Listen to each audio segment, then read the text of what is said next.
Hola, ¿qué tal? ¿Cómo les va la vida? ¿Todo bien? Me imagino que sí, y espero que sí. Bueno, en esta ocasión estoy acá para presentarles un texto maravilloso, según considero, de Yuval Noah Harari, ese escritor formidable del cual hemos debatido, hemos hablado a través de la publicación de Animales a Dioses, Sapiens. Luego publicó, y haciendo un poco de futurismo de nuestra especie humana, Homo Deus, y el tercer libro, llamado 21 lecciones para el siglo XXI, donde trata de hacer un poco de historia, qué es lo que hemos aprendido durante los siglos anteriores, los humanos, y cómo vamos a enfrentar este siglo XXI que estamos arrancando. Bueno, uno de los capítulos que compartimos se llama Inmigración y comienza de esta forma. Yuval Noah Harari, 21 lecciones para el siglo XXI. Capítulo Inmigración. Algunas culturas podrían ser mejores que otras. Aunque la globalización ha reducido muchísimo las diferencias culturales en todo el planeta, a la vez ha hecho que sea más fácil toparse con extranjeros y que nos sintamos molestos por sus rarezas. La diferencia entre la Inglaterra anglosajona y el Imperio Pala, indio, era mucho mayor que la diferencia entre la moderna Gran Bretaña y la India moderna, pero British Airways no ofrecía vuelos directos entre Delhi y Londres en los días del rey Alfredo el Grande. A medida que cada vez más humanos cruzan cada vez más fronteras en busca de trabajo, seguridad y un futuro mejor, la necesidad de enfrentarse, de asimilar o de expulsar extranjeros pone en tensión los sistemas políticos y también las identidades colectivas que se crearon en épocas menos fluidas. En ningún lugar es más agudo el problema que en Europa. La Unión Europea se construyó sobre la promesa de trascender las diferencias culturales entre franceses, alemanes, españoles y griegos. Podría desmoronarse debido a su incapacidad para contener las diferencias culturales entre europeos y emigrantes de África y Oriente Próximo.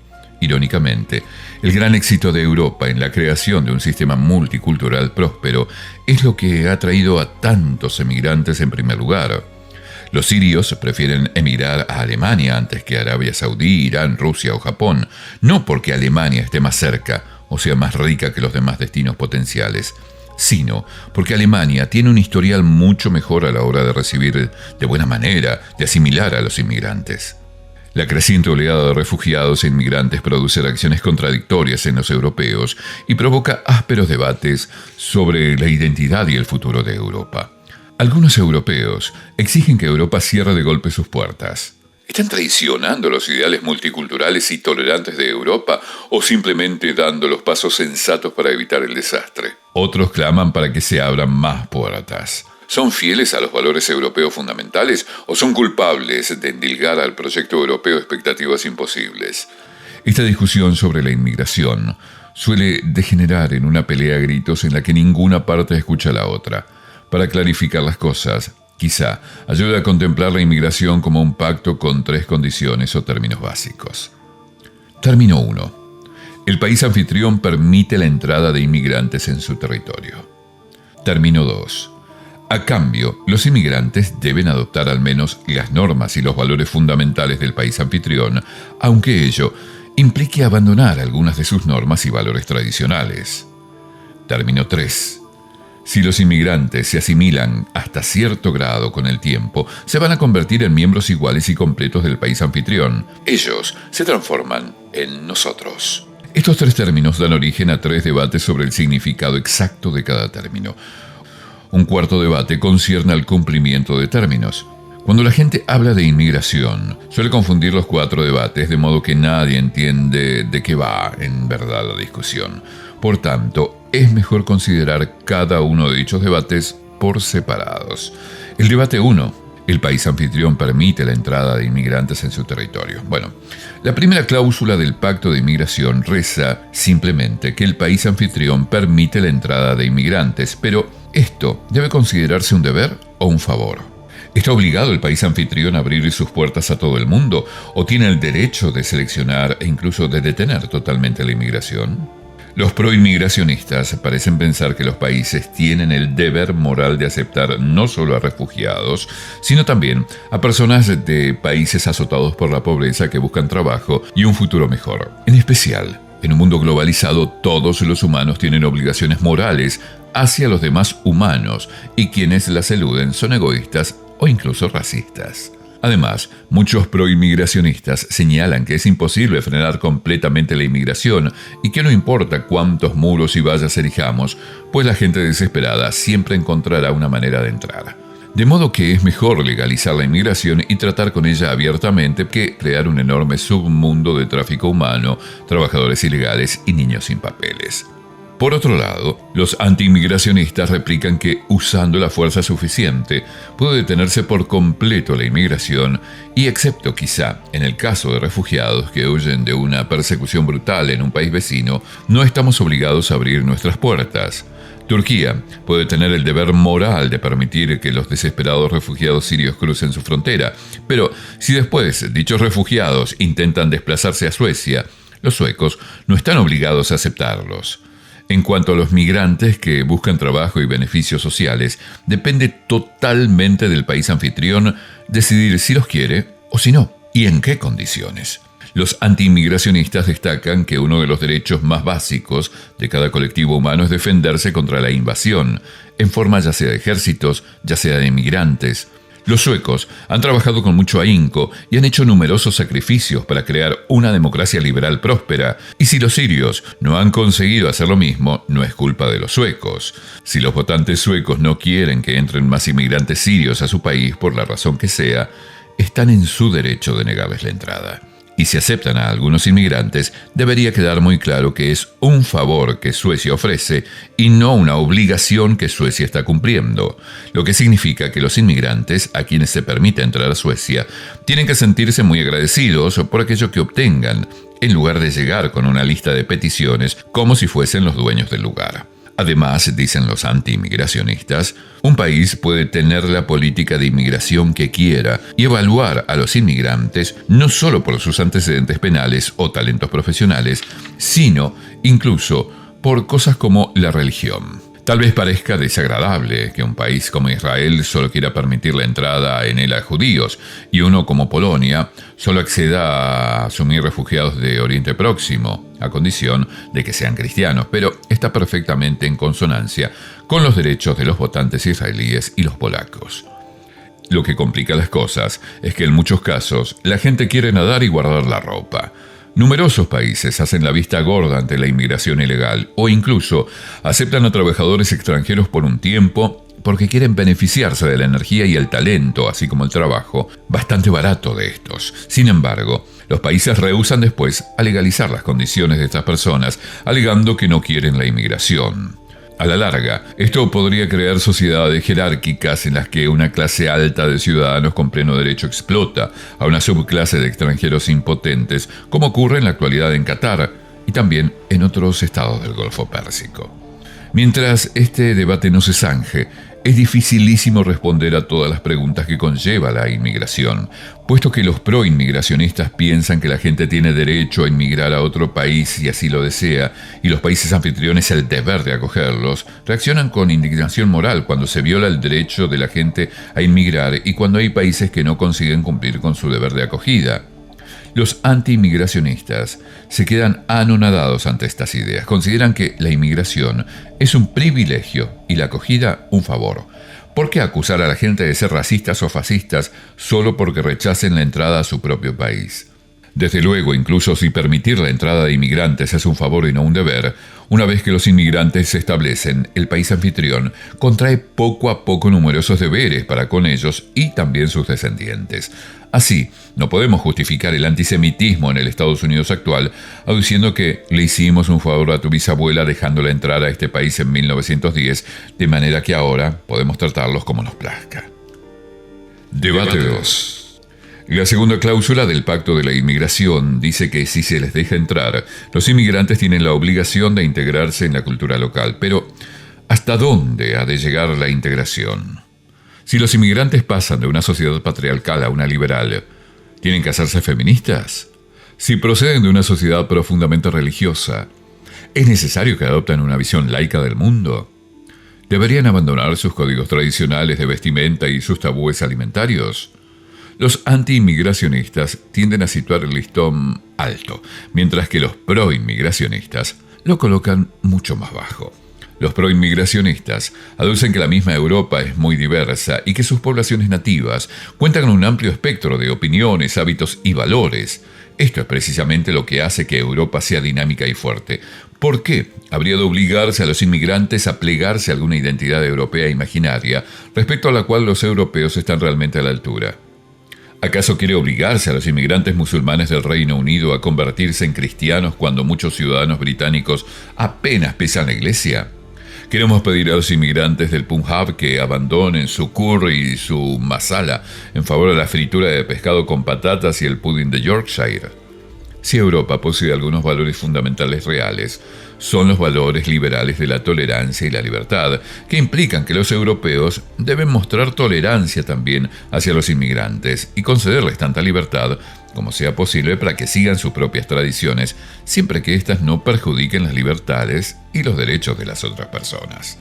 Los anti-inmigracionistas están de acuerdo en que la tolerancia y la libertad son los valores europeos más importantes y acusan a muchos grupos de inmigrantes, sobre todo procedentes de países musulmanes, de intolerancia, misoginia, homofobia, antisemitismo. Justo porque Europa valora la tolerancia, no debe permitir demasiadas personas intolerantes en su seno, mientras que una sociedad tolerante puede gestionar pequeñas minorías iliberales. Si el número de tales extremistas excede un determinado umbral, la naturaleza de la sociedad al completo cambia. Si Europa admite la entrada de demasiados inmigrantes de Oriente Próximo, terminará pareciendo Oriente Próximo. Otros antiinmigracionistas van mucho más allá. Afirman que una comunidad nacional es mucho más que un conjunto de personas que se toleran mutuamente. De ahí que no baste con que los inmigrantes se adhieran a los estándares europeos de tolerancia. Tienen que adoptar también muchas de las características únicas de la cultura británica, alemana o sueca, cualesquiera éstas sean. Al permitirles entrar, la cultura local asume un gran riesgo y un gasto enorme. No hay razón para que también se destruya. Al final brinda una igualdad completa, de modo que exige una integración completa. Si los inmigrantes tienen algún problema con determinadas peculiaridades de la cultura británica, alemana o sueca, se verá con buenos ojos que se vayan a otra parte. Las dos cuestiones clave de este debate son la discrepancia acerca de la intolerancia de los inmigrantes y la discrepancia acerca de la identidad europea. Si los inmigrantes son en realidad culpables de una intolerancia incurable, muchos europeos liberales que ahora están a favor de la inmigración, tarde o temprano, se opondrán a ella de manera vehemente. Y al contrario, si la mayoría de los inmigrantes demuestran ser liberales y tolerantes en su actitud hacia la religión, el género y la política, esto dará al traste con algunos de los argumentos más efectivos contra la inmigración. Sin embargo, todavía dejará abierta la cuestión de las identidades nacionales únicas de Europa. La tolerancia es un valor universal. ¿Acaso existen normas y valores franceses únicos que debería aceptar quien inmigrara a Francia? ¿Y acaso hay normas y valores daneses únicos que los inmigrantes a Dinamarca han de adoptar? Mientras los europeos estén irreconciliablemente divididos respecto a esta cuestión, apenas tendrán una política clara de inmigración. Y al revés, una vez que los europeos sepan quiénes son, 500 millones de europeos, no deberían tener ninguna dificultad en acoger a varios millones de refugiados o de prohibirles la entrada. Debate 3. La tercera cláusula del Pacto de la Inmigración dice que si los inmigrantes hacen de verdad un esfuerzo sincero por integrarse y en particular por adoptar el valor de la tolerancia, el país anfitrión está obligado a tratarlos como ciudadanos de primera. Pero, ¿cuánto tiempo ha de pasar antes que los inmigrantes se conviertan en miembros de pleno derecho en la sociedad? ¿Deben sentirse agraviados los inmigrantes de primera generación procedentes de Argelia si todavía no se les ve del todo como franceses después de 20 años en el país? ¿Y qué hay de los inmigrantes de tercera generación cuyos abuelos llegaron a Francia en la década de 1970? Los proinmigracionistas suelen pedir una pronta aceptación, mientras que los antiinmigracionistas quieren un período probatorio mucho más prolongado. Para los proinmigracionistas, si los inmigrantes de tercera generación no son vistos y tratados como ciudadanos iguales, esto significa que el país anfitrión no está cumpliendo sus obligaciones, y si ello provocara tensiones, hostilidad e incluso violencia, el país anfitrión no puede culpar a nadie de su propia intolerancia. Para los antiinmigracionistas, estas expectativas excesivas constituyen una parte fundamental del problema. Los inmigrantes han de ser pacientes. Si tus abuelos llegaron aquí hace solo 40 años y ahora tú estás participando en algaradas callejeras porque piensas que no se te trata como a un nativo, entonces no has superado la prueba. La cuestión clave de este debate se refiere a la brecha entre la escala temporal personal y la escala temporal colectiva. Desde el punto de vista de los colectivos humanos, 40 años es un periodo corto. No puede esperarse que la sociedad asimile completamente a grupos extranjeros en cuestión de unas pocas décadas. En las civilizaciones del pasado que asimilaron extranjeros y los hicieron ciudadanos de pleno derecho, ejemplo, la Roma imperial, el califato musulmán, los imperios chinos y de Estados Unidos, se tardó siglos y no décadas en conseguir la transformación. Pero desde un punto de vista personal, 40 años pueden ser una eternidad. Para un adolescente nacida en Francia 20 años después de que sus abuelos inmigraran allí, el viaje desde Argel a Marsella es historia antigua. Ella nació en Francia. Todos sus amigos nacieron en Francia, hablan francés en lugar de árabe, y nunca estuvo esta chica en Argelia. Francia es el único hogar que conoció, y ahora la gente dice que Francia no es su hogar y que tiene que volver a un lugar donde nunca vivió. Es como si tomásemos una semilla de un eucalipto de Australia y lo plantáramos en Francia. Desde una perspectiva ecológica, los eucaliptos son una especie invasora y pasarán generaciones antes de que los botánicos los reclasifiquen como planta europea nativa. Pero desde el punto de vista del árbol individual, es francés. Si no se lo riega con agua francesa, morirá. Si se intenta desarraigarlo, se descubrirá que han arraigado profundamente en suelo francés, igual que las encinas y los pinos locales. Debate 4. Además de estos desacuerdos en relación con la definición exacta del pacto de inmigración, la pregunta clave es si el pacto funciona de verdad. ¿Están ambas partes a la altura de sus obligaciones? Los antiinmigracionistas suelen aducir que los inmigrantes no cumplen el término 2. No hacen un esfuerzo sincero por integrarse y muchos de ellos siguen aferrados a visiones del mundo intolerantes y prejuiciosas. De ahí que el país anfitrión no tenga motivo para cumplir el término 3, tratarlos como ciudadanos de primera, y sí tenga todos los motivos para reconsiderar el término 1, permitirles la entrada. Si personas de una determinada cultura han demostrado de manera fehaciente que están poco dispuestos a cumplir el pacto de la inmigración, ¿por qué permitir que entren más de ellas y crear un problema todavía mayor? Los proinmigracionistas replican que es el país anfitrión el que no cumple con su parte del pacto.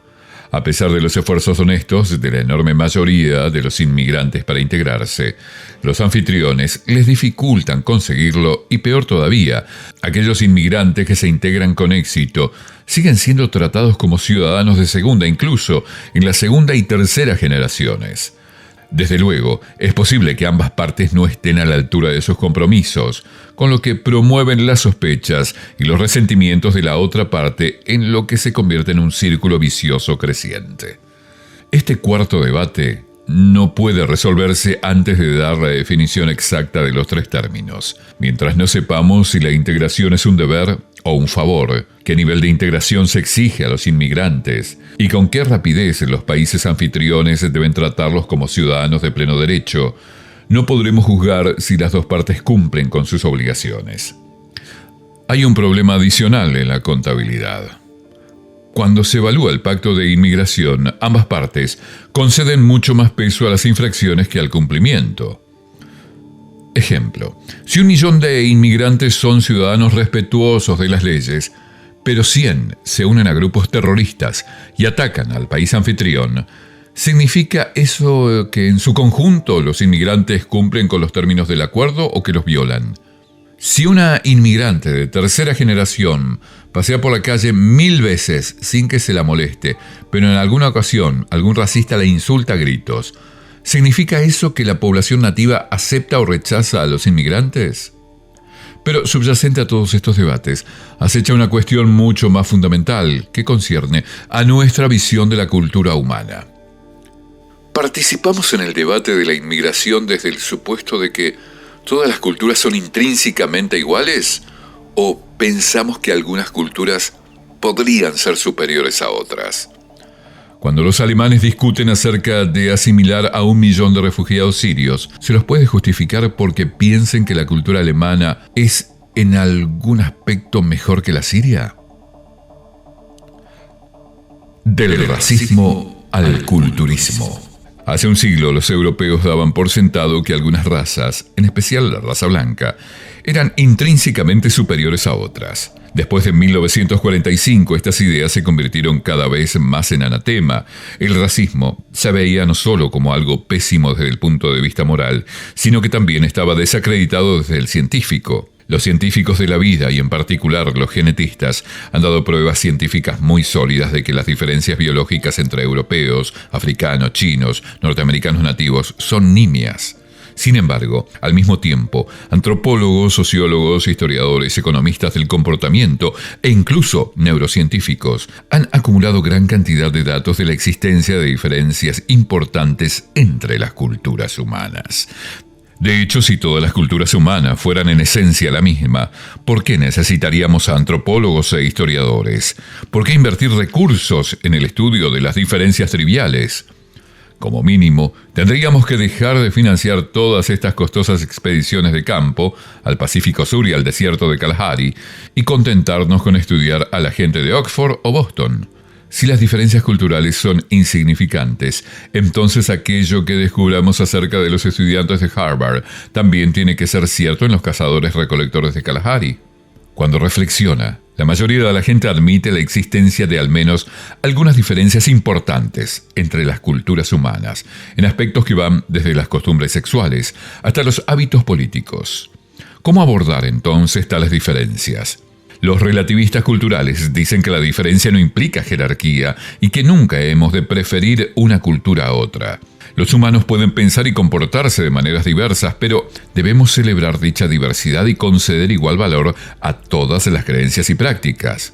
Por desgracia, estas actitudes abiertas de miras no soportan el peso de la realidad. La diversidad humana puede ser grande en lo que a cocina y a poesía se refiere, pero pocos considerarán la quema de brujas, el infanticidio o la esclavitud como idiosincrasias humanas fascinantes que deban protegerse de las intrusiones del capitalismo global y del coca-colonialismo. O bien, pensemos en la manera en que las diferentes culturas se relacionan con los extranjeros, los inmigrantes y los refugiados.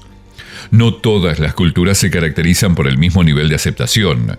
La cultura alemana a principios del siglo XXI es más tolerante con los extranjeros y está más dispuesta a acoger a inmigrantes que la cultura saudí. Es mucho más fácil para un musulmán inmigrar en Alemania que para un cristiano inmigrar en Arabia Saudí. De hecho, incluso a un refugiado musulmán procedente de Siria probablemente le sea más fácil inmigrar en Alemania que en Arabia Saudí, y desde 2011 Alemania ha acogido a más refugiados sirios de los que han sido aceptados en Arabia Saudí.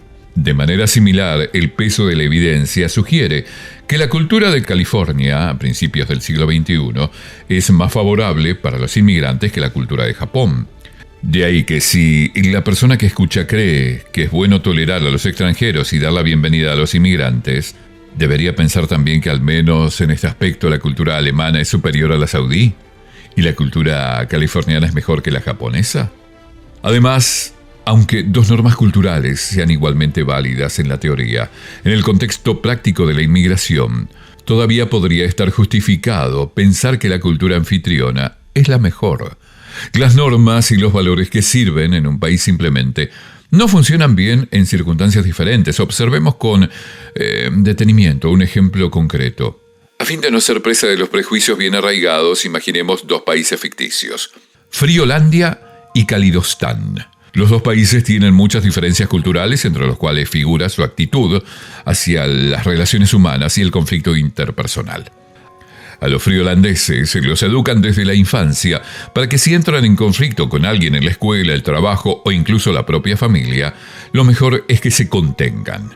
Hay que evitar gritar, expresar rabia y enfrentarse a otra persona. Los arrebatos de ira no hacen más que empeorar las cosas. Es mejor trabajarse los propios sentimientos al tiempo que se deja que las cosas se calmen. Mientras tanto, debe limitarse el contacto con las personas en cuestión y si el contacto es inevitable, hay que ser lacónico pero educado y evitar cuestiones candentes. A los calidostanos, en cambio, los educan desde la infancia para que externalicen los conflictos. Si nos hallamos en un conflicto, no hay que dejar que se acumule ni reprimir nada. Hay que aprovechar la primera oportunidad para ventilar abiertamente las emociones.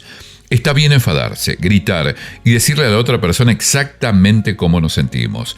Es la única manera de resolver a la vez las cosas, de forma honesta y directa. Con un día de gritos puede resolverse un conflicto que de otro modo tal vez se encone durante años y aunque la confrontación directa nunca es agradable, después todos nos sentimos mucho mejor. Ambos métodos tienen sus pros y sus contras, y es difícil decir cuál es el mejor. ¿Qué puede ocurrir? Sin embargo, cuando un calidostano inmigra en Friolandia y consigue trabajo en una empresa friolandesa. Cada vez que surge un conflicto con un compañero de trabajo, el calidostano da un puñetazo en la mesa, grita voz en el cuello, esperando que esto centre la atención en el problema y ayude a resolverlo enseguida. Varios años más tarde, queda vacante un puesto importante en la empresa, y aunque el calidostano reúne todas las cualificaciones necesarias, la jefa prefiere promover a un empleado friolandés. Cuando se le pregunta la razón, la jefa explica: sí, el calidostano tiene muchas cualidades, pero también un grave problema en las relaciones humanas. Es exaltado, crea tensiones innecesarias a su alrededor y perturba nuestra cultura empresarial. La misma suerte corren otros inmigrantes calidostanos en Friolandia. La mayoría de ellos permanecen en sus puestos secundarios o no consiguen encontrar trabajo porque los gerentes presuponen que si son calidostanos probablemente serían empleados de temperamento sanguíneo y problemático. Puesto que los calidostanos nunca lleguen a ocupar puestos de responsabilidad, es difícil que cambien la cultura empresarial friolandesa. Les ocurre algo muy parecido a los friolandeses que inmigran a Calidostán. Un friolandés que empiece a trabajar en una empresa calidostana adquiere pronto la reputación de arrogante o antipático y hace pocos amigos o ninguno. La gente piensa que no es sincero, que carece de las habilidades básicas para las relaciones humanas. Nunca progresa hasta ocupar puestos de responsabilidad y, por tanto, jamás tiene la oportunidad de cambiar la cultura empresarial. Los directores calidostanos concluyen que la mayoría de los friolandeses son ariscos o tímidos y prefieren no contratarlos para trabajos que requieran el contacto con clientes o la cooperación estrecha con otros empleados.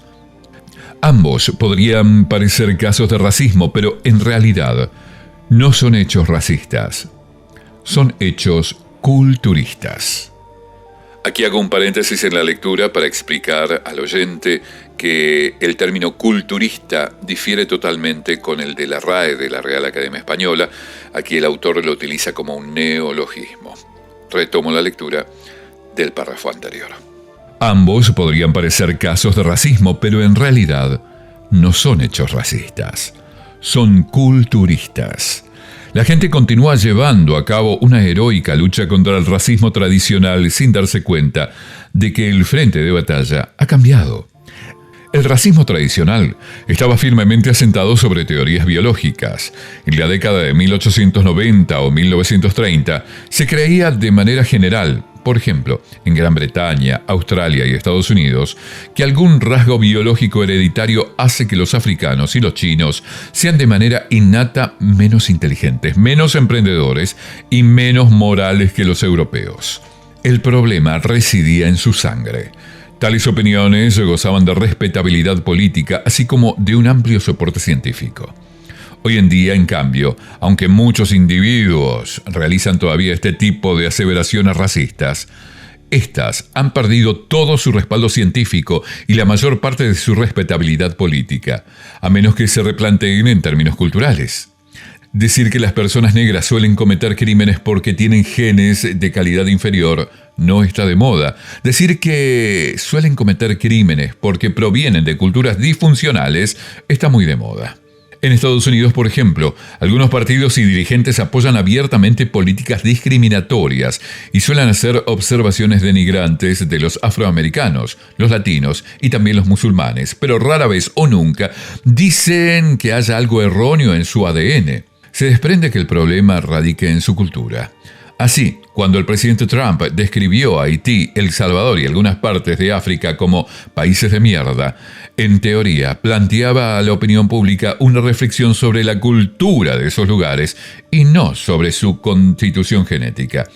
En otra ocasión dijo que los inmigrantes mexicanos a Estados Unidos, que cuando México envía a su gente, no manda a los mejores, envía a gente que tiene muchos problemas y ellos traen esos problemas. Traen drogas, crímenes, son violadores y algunos, supongo, son buena gente. Esta es una afirmación muy ofensiva, pero desde el punto de vista sociológico, no desde el biológico. Trump no está diciendo que la sangre mexicana sea un impedimento para la bondad, sino que los buenos mexicanos suelen quedarse al sur del Río Grande. El cuerpo humano, el cuerpo latino, el cuerpo africano, el cuerpo chino, sigue todavía en el centro del debate. El color de la piel importa mucho.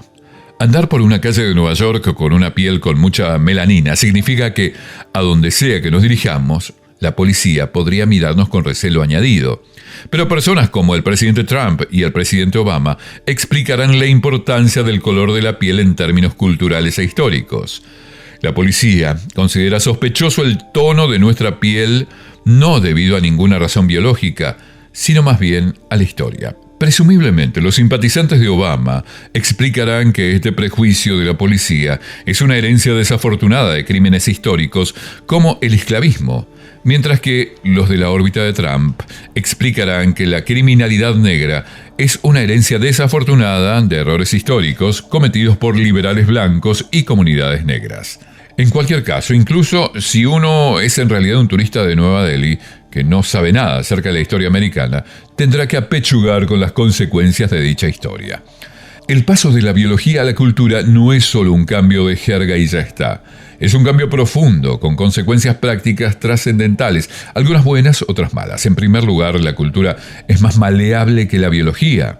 Esto significa, por un lado, que los culturistas de hoy en día podrían ser más tolerantes que los racistas tradicionales. Si los otros adoptan nuestra cultura, los aceptaremos como nuestros iguales. Asimismo, podría dar pie a presiones mucho más fuertes en los otros para que se integren y una crítica mucho más severa si no lo consiguen.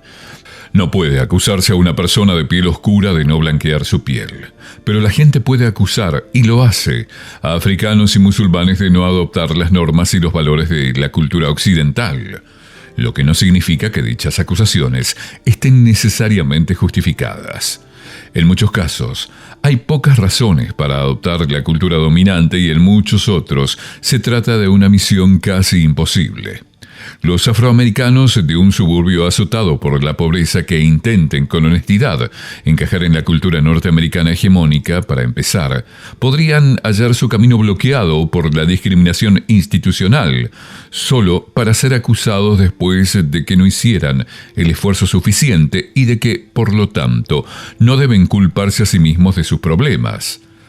Una segunda diferencia clave entre hablar de biología y hablar de cultura es que, a diferencia de la intolerancia racista tradicional, los argumentos culturistas podrían en ocasiones tener sentido, como en el caso de Calidostán y Friolandia. Calidostanos y friolandeses tienen en verdad culturas diferentes, caracterizadas por distintos estilos de relaciones humanas. Puesto que las relaciones humanas son fundamentales para algunos empleos, ¿es poco ético que una empresa calidostana penalice a los friolandeses por comportarse según su herencia cultural? Antropólogos, sociólogos e historiadores se sienten muy incómodos con esta cuestión. Por un lado, todo ello parece rozar peligrosamente el racismo. Por otro, el culturismo tiene una base científica mucho más firme que el racismo, y en particular, los expertos en humanidades y ciencias sociales no pueden negar la existencia y la importancia de las diferencias culturales. Desde luego, aunque aceptemos la validez de algunas afirmaciones culturistas, no tenemos que aceptarlas todas. Muchas adolecen de 3 errores comunes. Primero, los culturistas suelen confundir la superioridad local con la superioridad objetiva.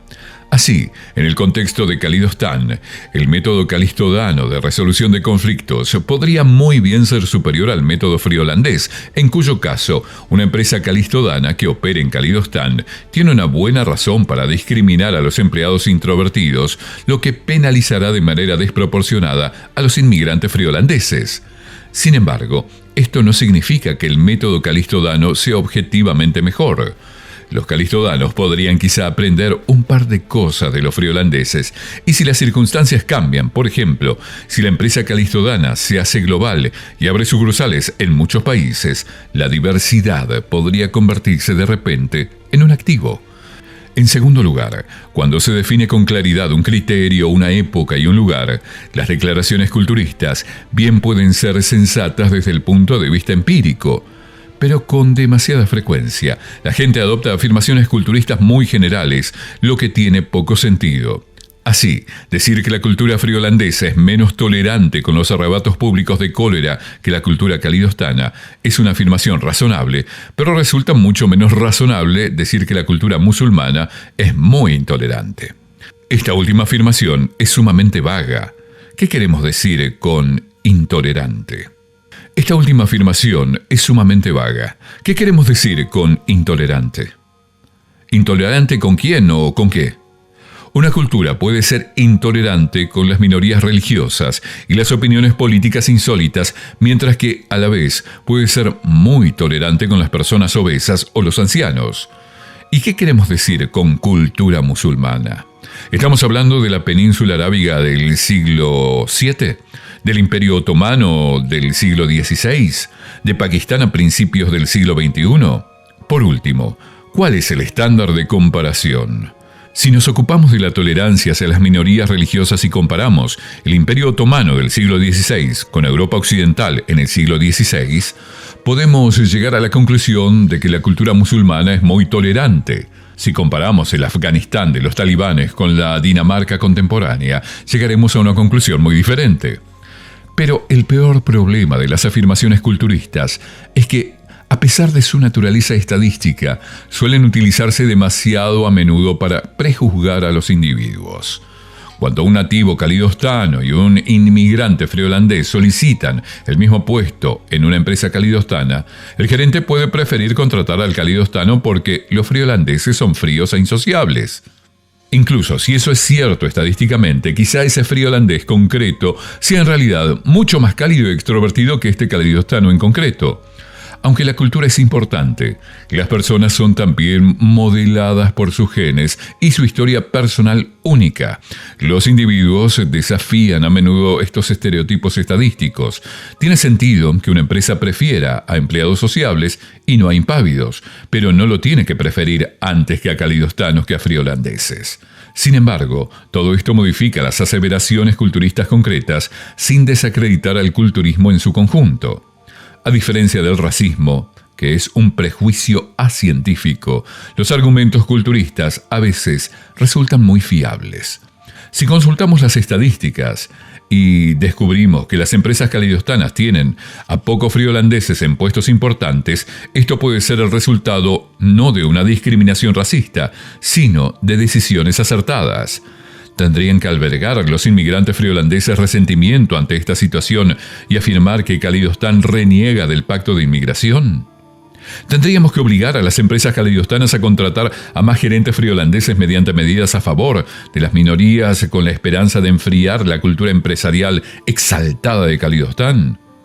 O quizá el problema radica en los inmigrantes friolandeses que no consiguen integrarse a la cultura local y por lo tanto deberíamos hacer un esfuerzo mayor y más enérgico para inculcar a los niños friolandeses las normas y los valores calidostanos. Volviendo del ámbito de la ficción al de los hechos, vemos que el debate europeo sobre la inmigración está lejos de ser una batalla bien delimitada entre el bien y el mal. Sería erróneo considerar a todos los anti-inmigracionistas fascistas, del mismo modo que lo sería presentar a todos los pro-inmigracionistas como personas comprometidas con el suicidio cultural. Por lo tanto, el debate sobre la inmigración no debería desarrollarse como una lucha sin cuartel acerca de algún imperativo moral no negociable. Se trata de una discusión entre dos posiciones políticas legítimas que habrá que dilucidar mediante procedimientos democráticos estándar. En la actualidad no está en absoluto claro si Europa encontrará una vía intermedia que le permita mantener las puertas abiertas a los extranjeros sin que se vea desestabilizada por gente que no comparte sus valores. Si Europa consigue encontrar dicha vía, quizá su fórmula pueda copiarse a nivel global. Sin embargo, si el proyecto europeo fracasara, implicaría que la creencia en los valores liberales de la libertad y la tolerancia no bastan para resolver los conflictos culturales del mundo y para unir a la humanidad ante la guerra nuclear, el colapso ecológico y la disrupción tecnológica. Si griegos y alemanes no logran ponerse de acuerdo sobre un destino común, y si 500 millones de europeos ricos no son capaces de acoger a unos pocos millones de refugiados pobres, ¿qué probabilidades tiene la humanidad de superar los conflictos de mucha más enjundia que acosan a nuestra civilización global? Algo que puede ayudar a Europa y al mundo en su conjunto a integrar mejor y a mantener abiertas las fronteras y las mentes es restar importancia a la histeria en relación con el terrorismo.